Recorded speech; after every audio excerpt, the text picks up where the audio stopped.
Sahabat Radio Pelita Kasih yang dikasihi Tuhan kita Yesus Kristus, selamat pagi, salam sejahtera bagi Bapak, Ibu, Saudara-saudari sekalian.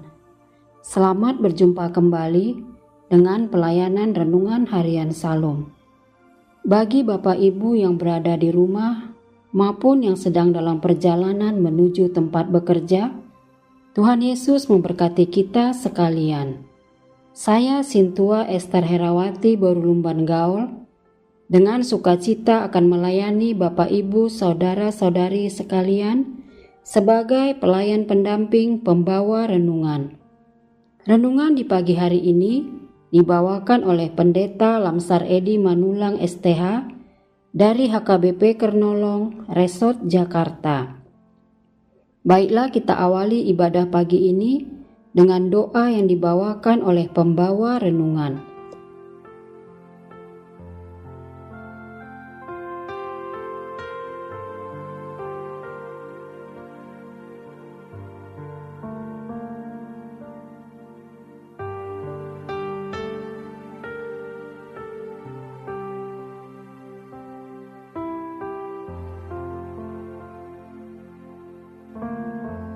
Kita berdoa.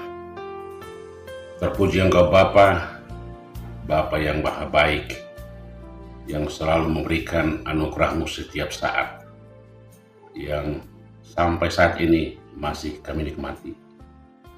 Biarlah semuanya mengajar kami akan anugerah-Mu yang tak terbatas, dan berkati firman-Mu yang pada saat ini akan kami tebarkan, dan berkati juga Radio Pelita Kasih menjadi alat memberitakan kebenaran yang dari Engkau. Hanya dalam Yesus kami berdoa. Amin.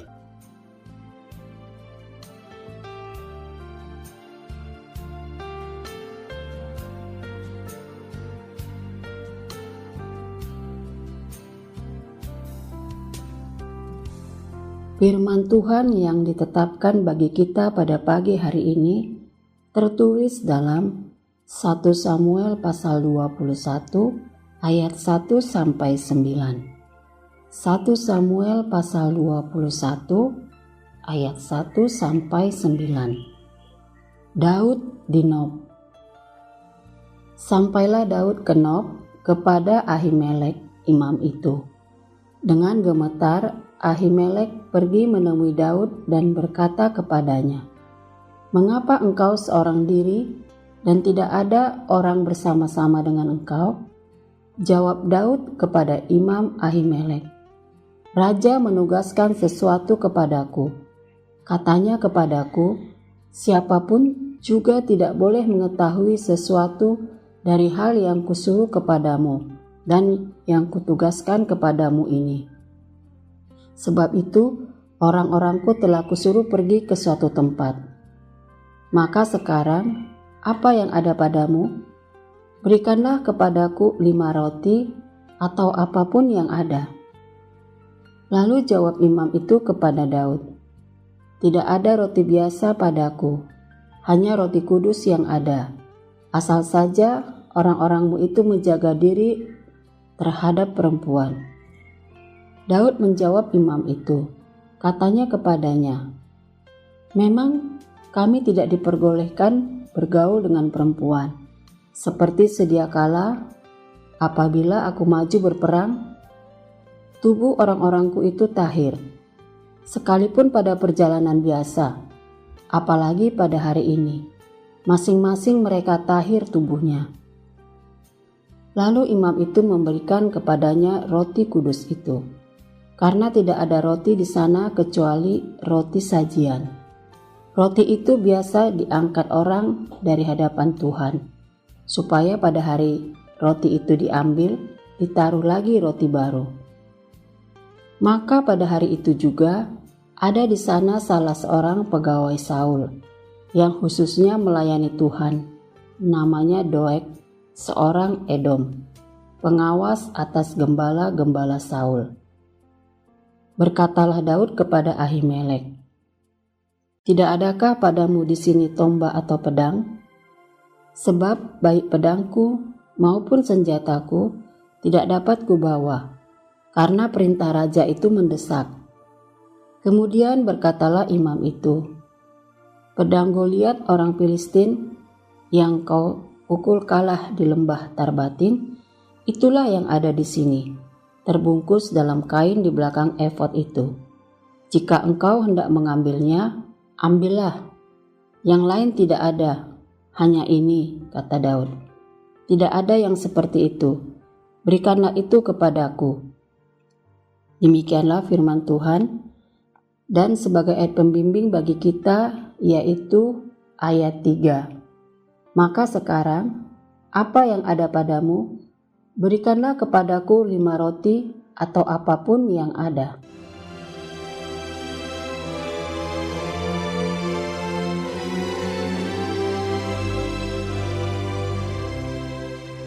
Sahabat Radio Pelita Kasih, membaca sejarah Daud kita akan menemukan bahwa perjalanan hidup para orang-orang yang bersama Tuhan tidak selamanya hanya yang baik-baik saja.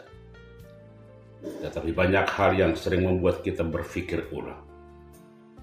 Ternyata biarpun seseorang dipilih Tuhan untuk tujuan dan rencananya, karena sebagaimana manusia tidak terlepas dari kekurangan. Sejak Daud menjadi buronan dari istana Saul, selama pengejaran aktif Saul terhadap Daud memaksanya untuk terus-menerus melarikan diri. Namun kesulitan yang tampak ini sebenarnya adalah berkat yang pada masa-masa sulit ini mempersiapkan Daud untuk menjadi Raja Yehuda dan Israel. Dalam teks kita, Daud harus mengandalkan kecerdasannya untuk memperoleh makanan dan senjata yang dibutuhkan. Sementara untuk memperoleh makanan, Daud membuat kebohongan. Sementara kebohongan Daud meresahkan, teks tersebut mengundang kita untuk melihat dukungan Tuhan bagi orang yang diurapinya dalam kegiatan-kegiatan duniawi ini. Daud memakan roti suci dan menggunakan pedang Goliat. Peristiwa ini dipakai Yesus untuk menanggapi tuduhan orang-orang Farisi bahwa murid-murid Yesus telah melanggar hukum Musa dengan memetik bulir gandum pada hari Sabat. Sang guru agung mengarahkan perhatian para pengkritiknya kepada saat ketika Raja Daud merasa lapar dan masuk ke dalam rumah Allah, lalu makan roti sajian yang tidak halal baginya dan bagi mereka yang bersama-sama dengan dia, melainkan hanya bagi para imam. Yesus mengacu kepada kejadian yang dicatat dalam 1 Kejadian Samuel 21. Ketika Daud takut akan keselamatannya, melarikan diri dari Raja Saul dan memakan roti kudus kemah suci. Sahabat Radio Pelita Kasih, faktanya Yesus dengan tepat dan ahli menunjukkan tindakan Daud yang melanggar hukum kepada sekelompok orang Farisi munafik yang tampaknya telah mengabaikan tindakan Daud yang mereka kasihi, yang jelas-jelas berdosa. Namun orang-orang Farisi yang sama ini secara keliru mengkritik Yesus dan para rasulnya karena melanggar hari Sabat. Sebenarnya satu-satunya hukum yang dilanggar oleh murid-murid Yesus, setidaknya pada kesempatan ini, adalah salah tafsir orang-orang Farisi terhadap hukum yang tampaknya lebih sakral bagi orang Farisi daripada hukum itu sendiri. Sahabat Radio Pelita Kasih, dalam renungan ini dikatakan bahwa Daud bertemu dengan Abimelek. Dia bertanya kepada Daud, mengapa ia seorang diri saja? Daud berbohong kepada Ahimelek bahwa ia berada dalam suatu misi rahasia, padahal ia sedang melarikan diri dari kejaran Saul yang hendak membunuhnya.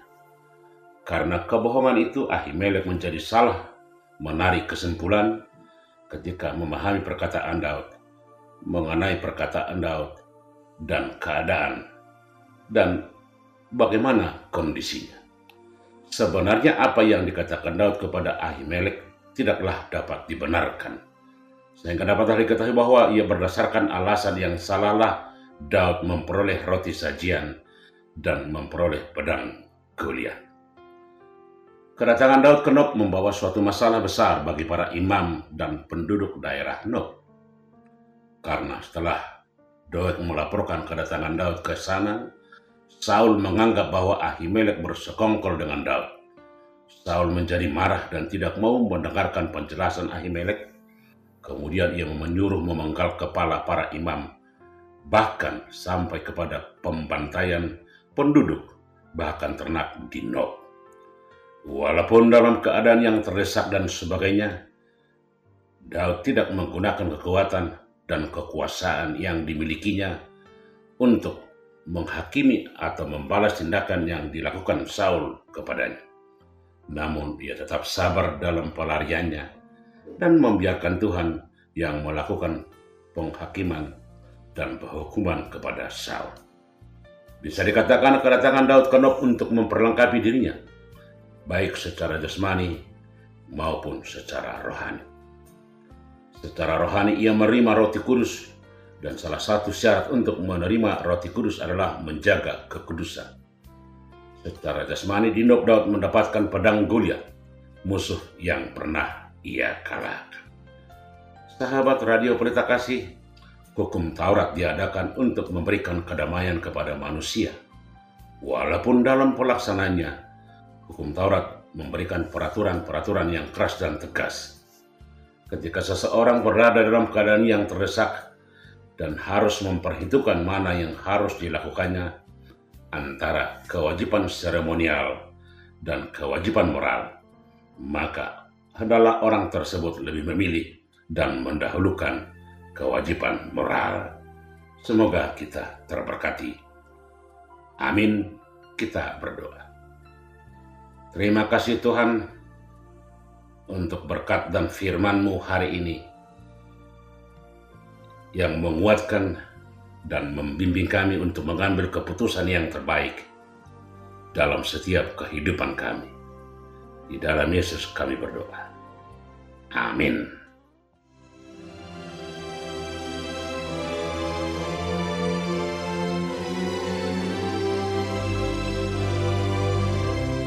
Sahabat Radio Pelita Kasih yang dikasihi Tuhan Yesus Kristus, marilah kita mendengarkan beberapa informasi berikut ini. Bila Anda ingin merespon renungan pada pagi hari ini, dapat menghubungi Pendeta Lamsar Edi Manulang STH dengan nomor telepon 0823 5043 0000. Jika sahabat RPK ingin mendengar ulang renungan ini, dapat mendengarkan di YouTube kanal HKBP Kernolong. Renungan ini dapat juga didengarkan melalui aplikasi RPK FM yang bisa diunduh di Google Play Store. Tersedia juga renungan malam setiap pukul 19 WIB. Renungan Harian Salum. Renungan Harian Salum ditulis oleh para hamba Tuhan dari berbagai gereja. Saat ini didistribusikan melalui online. HKBP Kernolong memiliki ruang serbaguna berkapasitas 350 kursi. Dapat dibagi menjadi 2 bagian. Bagi Anda yang membutuhkan, dapat menghubungi Ibu Sinurat dengan nomor telepon 0813 8614 2835 dan Ibu Sintua Nyonya Lumban Raja Boru Sinaga dengan nomor telepon 0813 8198 9210. Jam ibadah dan gembala. Jam ibadah minggu dilaksanakan 5 kali, yaitu 1. Ibadah sekolah minggu pukul 7 WIB. 2. Ibadah remaja pukul 7 WIB. 3. Ibadah umum pertama pukul 7 WIB berbahasa Indonesia. 4. Ibadah umum kedua pukul 9.30 WIB berbahasa Batak. 5. Ibadah umum ketiga pukul 18 WIB berbahasa Indonesia. Digembalakan oleh Pendeta Lamsar Edi Manulang STH Pendeta Teti Dorinda Boru Sitompul STH, Bibelfro Juliani Boru Tarihoran, bersama 24 orang sintua dan 3 orang calon sintua. Bagi Anda yang ingin didoakan, dapat menghubungi Sintua Melkida Boru Panggabean dengan nomor telepon 0813 8683 3174. Segenap pengurus Renungan Harian Salum menyampaikan salam kasih kepada seluruh pendengar setia dan pendukung acara ini, kepada jemaat Tuhan interdenominasi dan seluruh jemaat HKBP dimanapun berada. Kiranya Tuhan Yesus senantiasa memberkati kita semua. Horas.